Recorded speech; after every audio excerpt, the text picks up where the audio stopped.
Hi, it's Chris Leach here from Decisive Wargame Design, and I want to welcome you to these presentations reviewing the rules and mechanics for Control to Catastrophe, CASEAR. This overview includes 3 presentations.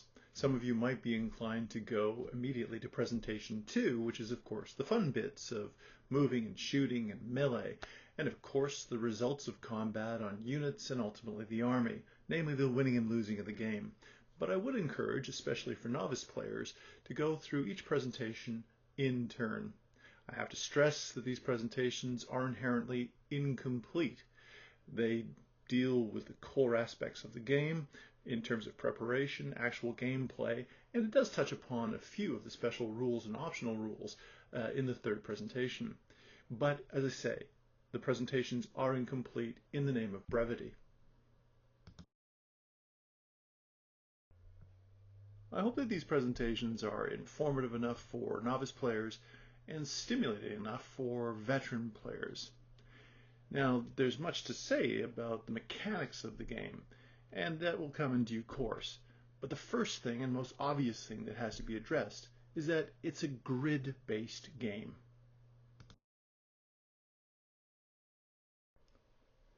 Games played on a gridded surface are certainly not unusual. You just have to think of chess. But in miniature wargaming, it seems to be the minority of games that are out there. And I'd like to just speak to a couple of the advantages I see in using a gridded playing surface. For one, I think it facilitates play. There's no fiddling around with rulers to determine movement distances or weapon ranges. And because of that, I think this speeds play considerably. The other thing is that it easily accommodates different scales and the use of existing collections of miniatures. And this is because the actual grid can be expanded or contracted to suit those existing collections or scales of miniatures. If you want to use small miniatures with small bases, you can of course shrink the grid down to suit that. If you have a really large collection of miniatures, maybe using larger scales of figures, once again you can just simply expand the grid. Either way, that flexibility is, I think, a huge advantage of the gridded playing surface.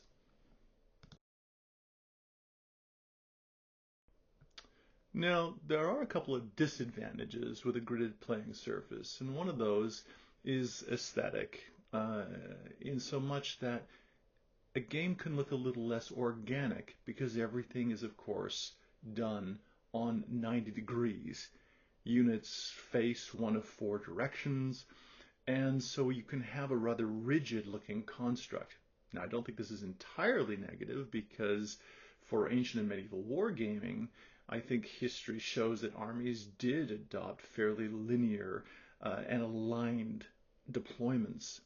So I think that's a bit of a wash.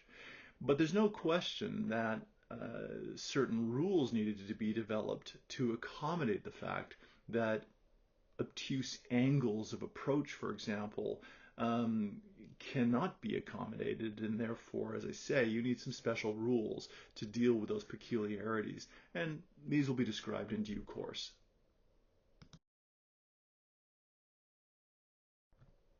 I think every game designer has a vision of how they'd like their game to be played.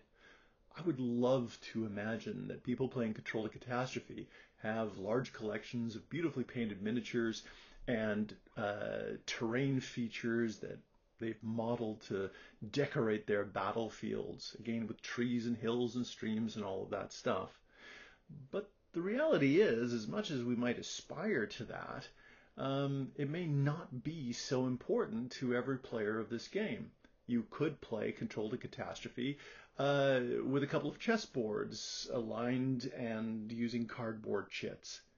And the quality of the gaming experience might be exactly the same, might be as fun as those who have dedicated, months, years to collecting those miniature armies.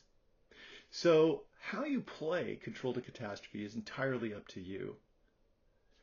One thing I would recommend, however, is that you certainly need, obviously, the markers to facilitate play.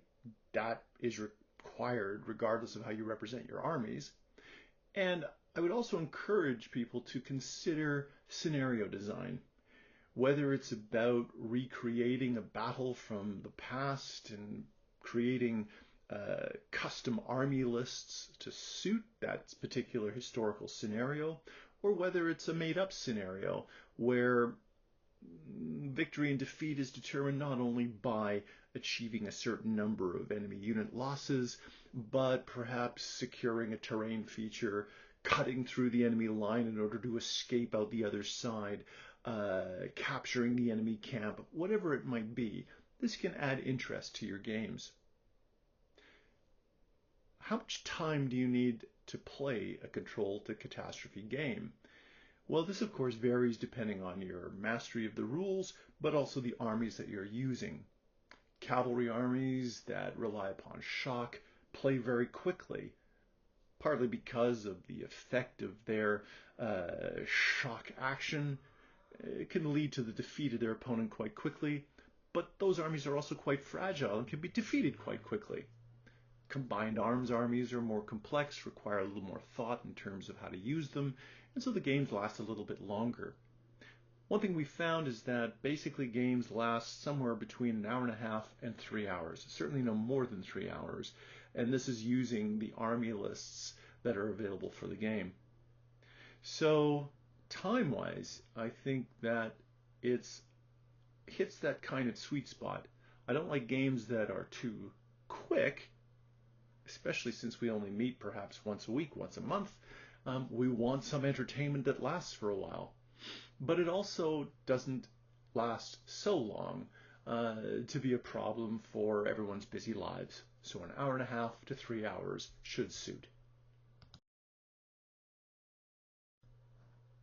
In the following slides, I'll be looking at the constituent parts of an army, namely the units, which are the tokens of play, those elements that you push around the gridded playing surface, and how units, especially the heavy units of an army, the heavy infantry, the heavy cavalry, the elephants, and the heavier chariots, how these are organized into groups of units known as brigades. And finally, we'll be looking at how all those elements of the army, the units and the brigades, are deployed in anticipation for play, for battle.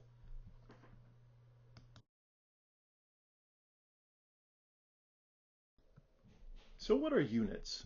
Units are the building blocks of your army, and they represent, of course, the bodies of soldiers, infantry, cavalry, chariots, elephants, whatever it might be, and are the tokens of play. Units are the things that you're going to move around that gridded surface.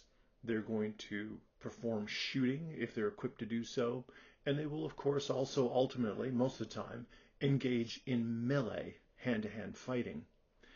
They are also the measure of victory and defeat. When you lose a certain number of units in your army will be defeated. So units are the essential game components of play. So what do they represent? Well, this is where you have to remember that Control to Catastrophe CASEAR is a battle level game. This is not a skirmish game. So these units represent hundreds, if not thousands, of actual warriors. And this can vary. The game doesn't have a fixed scale, but certainly this high level of action is very important to the design.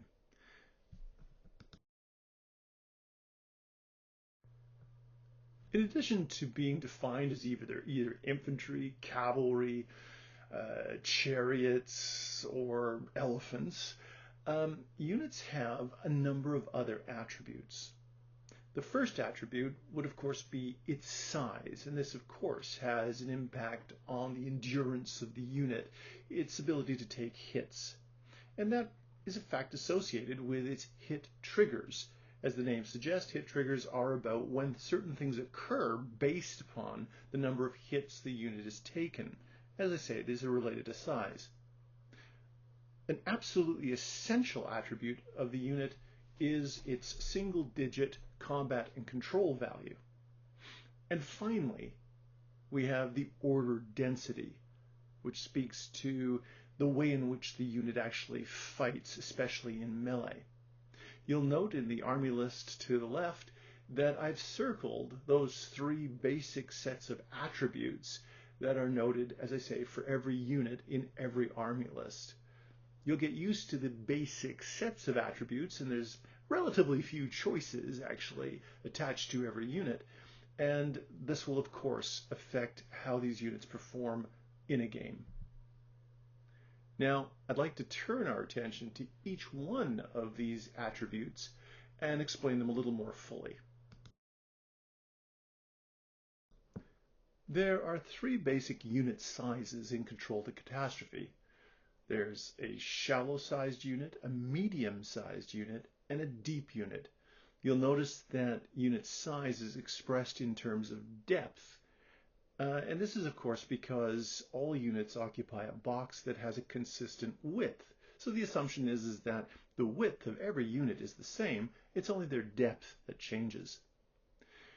Now, with these different sizes, there's an associated set of hit triggers.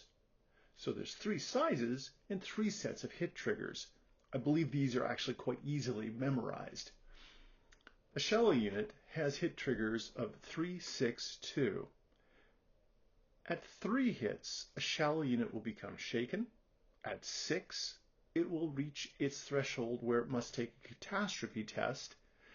And the 2 references an effect that occurs in melee, which refers to the difference in hits between the winner and the loser.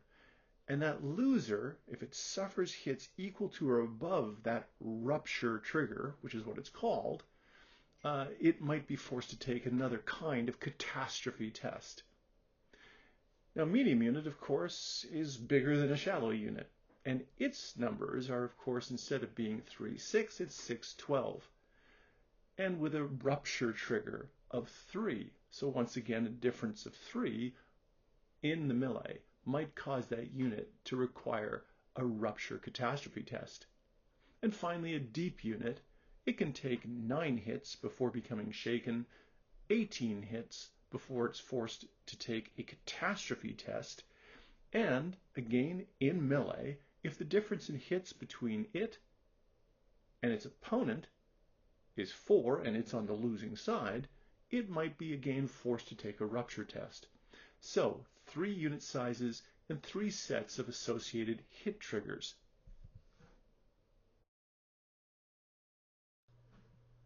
Distinct from a unit's size and associated hit triggers is a single-digit value called the combat and control value, or CCV.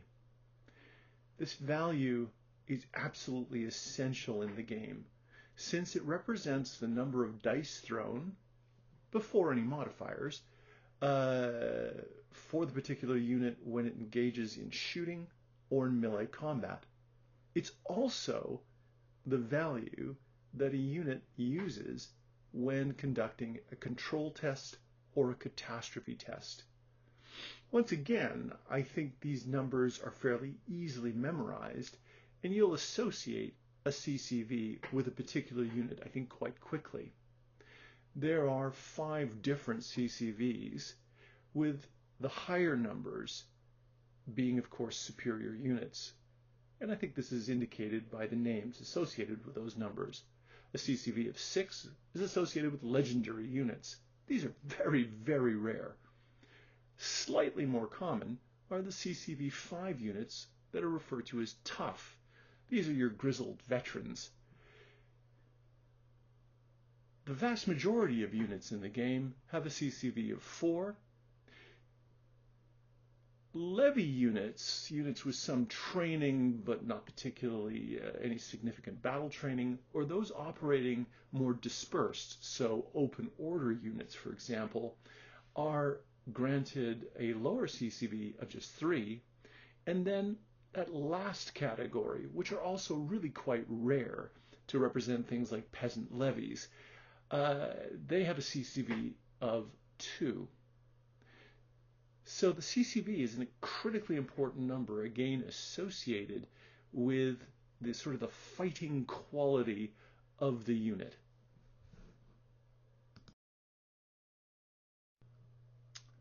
The last major attribute of a unit is its order density. Order density, I think as the name suggests, refers to how the soldiers in a unit related to one another within that unit.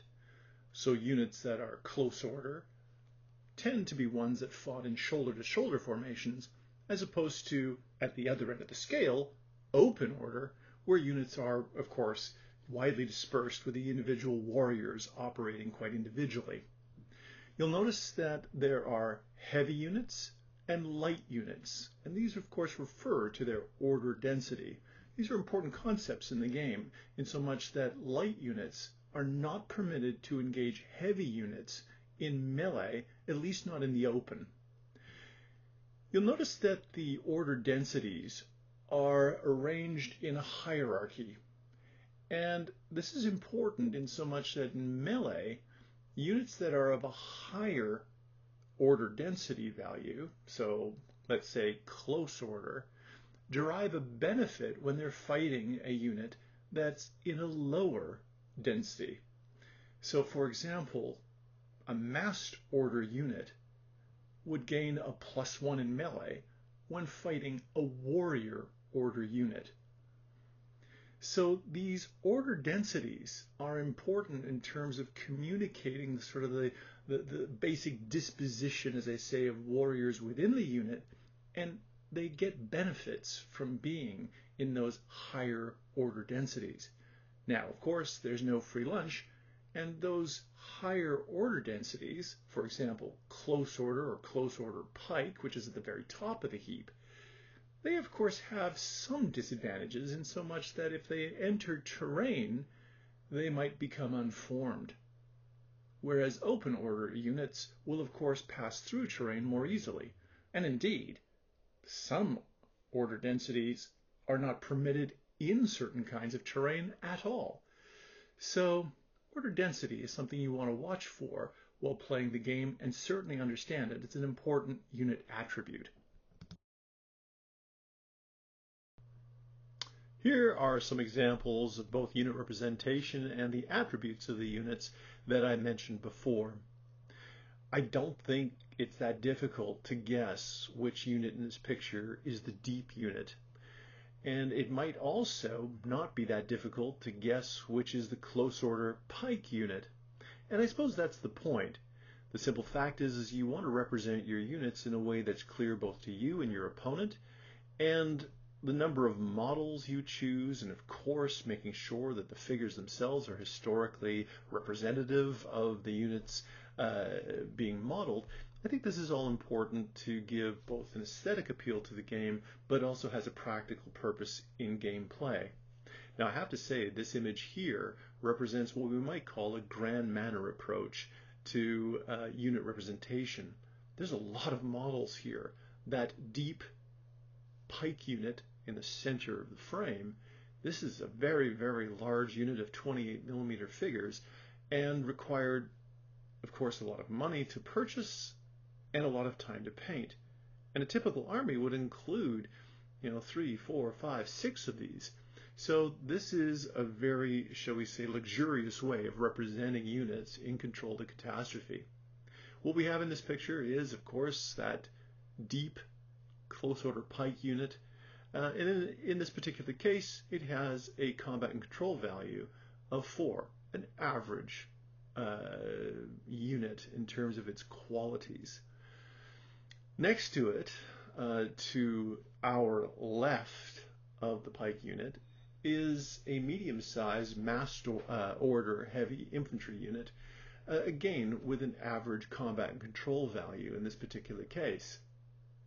To the right of the pike unit, from our perspective, is a shallow size massed order heavy mounted unit. In this particular case, it's meant to be the companions, and the figures represent that type of unit, and the paint job obviously tries to respect that as well.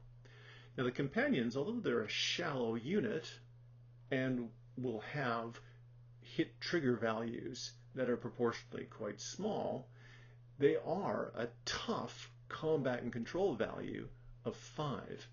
This makes this unit quite resilient and also quite deadly. It will throw typically 5 combat dice, plus any modifiers, for example, for shock. So they can be quite a nasty unit to encounter, especially on the first point of contact in a charge. To the front of this mass of units is a skirmishing unit, an open order light foot unit, also shallow and with a combat and control value of just 3. It's brittle, and this is reflected again in gameplay through that value. It will only throw typically 3 dice in combat, both shooting and in melee, and with modifiers that might reduce that number even further. So unit representation is something that can really speak to the attributes of the unit, but you need to certainly, regardless of how you represent the units, you do need to have a familiarity with those attributes. So here are those same units now represented with smaller stands and fewer figures. But in every game sense, they operate exactly the same as those large units. And I think this is obviously the point. You can play this game using any representational approach you want, going back to those cardboard chits again, or again, these small units. What is important, however, is that in spite of the fact that all of these units are based using the same square base, the way the figures are arranged on the base still, I think, indicates something of the size of the unit, whether it's the pike phalanx that's deep, the heavy foot unit, again, that's a medium-sized unit, the cavalry and the skirmishers both being shallow units. These stands still are quite evocative of what these units represent, and there's relatively little compromise other than, of course, that aesthetic appeal of those very, very big units. I should point out one thing that applies to both this slide and the previous slide, and it has to do with the terrain tile that you can see being used. The terrain tiles were designed for the large units, and you can kind of see that the use of the plowed fields and the crop fields and the grass areas, that there is a kind of a sense of a grid there. But as I said, it was designed for the large units. For these smaller units in this particular slide, it would have been better for me to take a picture of them positioned on a very, very small grid appropriate to the size of the unit itself. So I apologize for that, but I think you understand the point that the gridded table surface can be both large and small depending on the size of the units that you're using.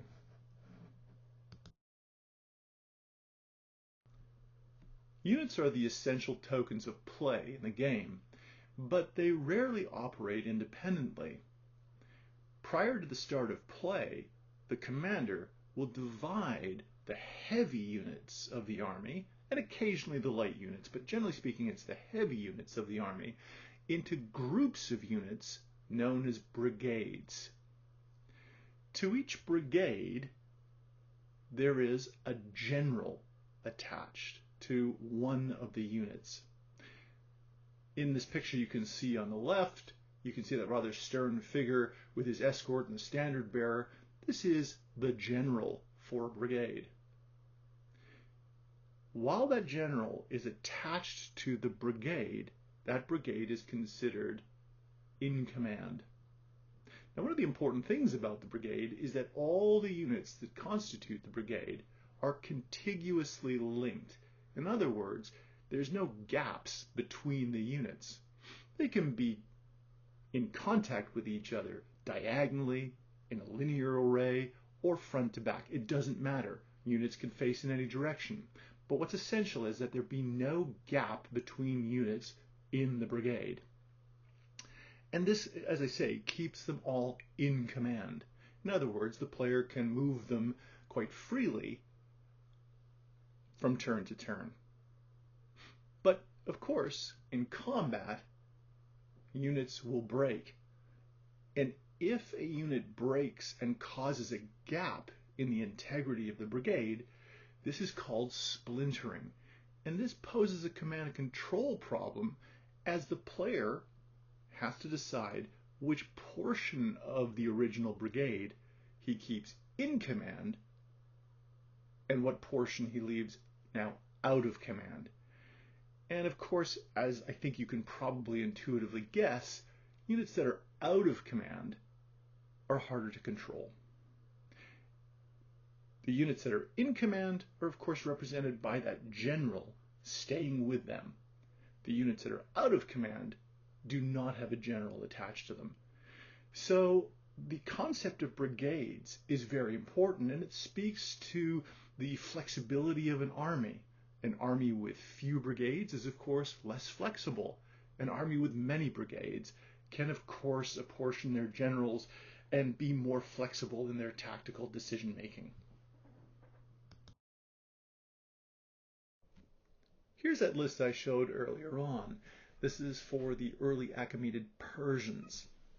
And this list will provide you with all the details you need to run this particular army, including those characteristics that are at the army level, and then of course for the constituent units.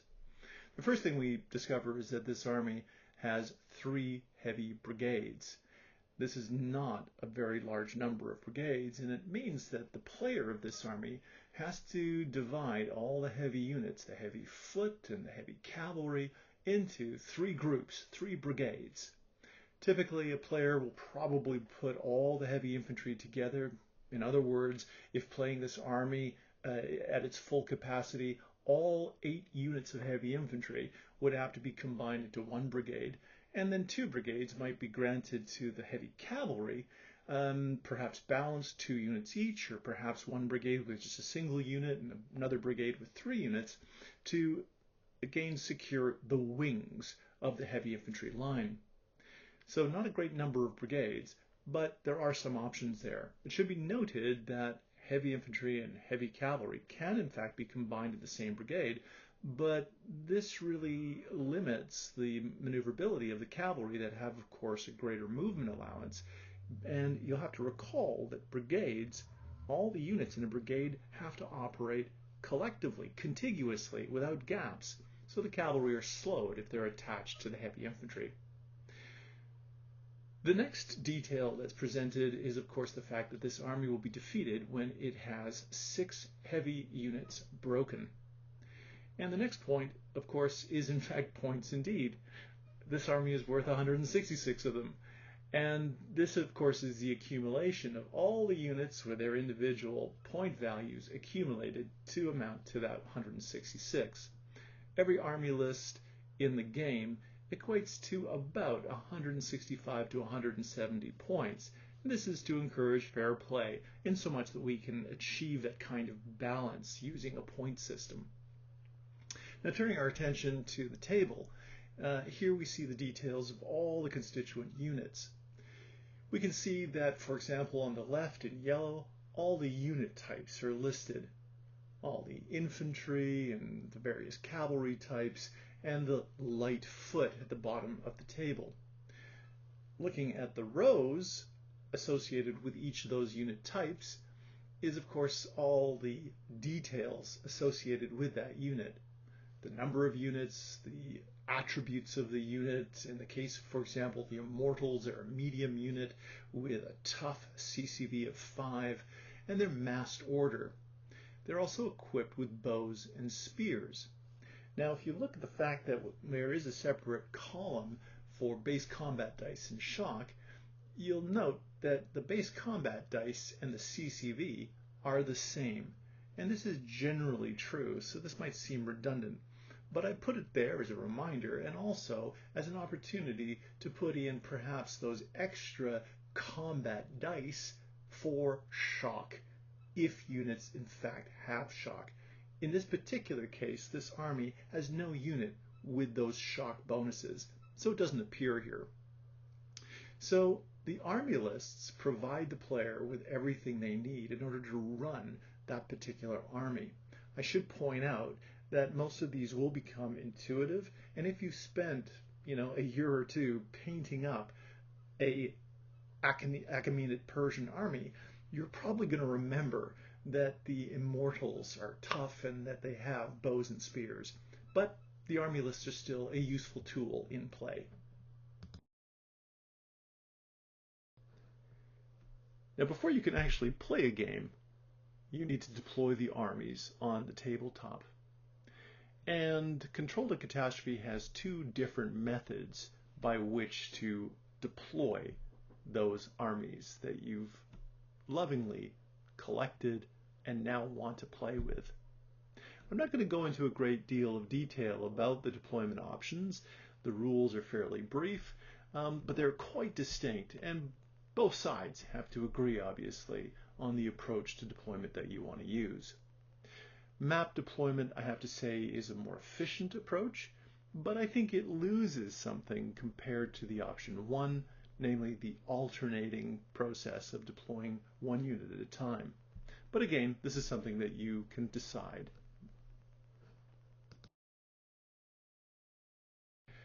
So thanks very much for having a look at presentation 1. I hope it gives you the sort of the foundation information you need in order to now move on to looking at the tactical rules, the core rules of play that of course govern how units are moved on the tabletop, how they shoot, and how melees, close combat, are resolved.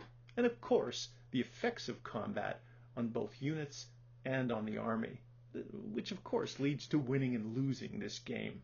So let's have a look at the core rules in presentation 2.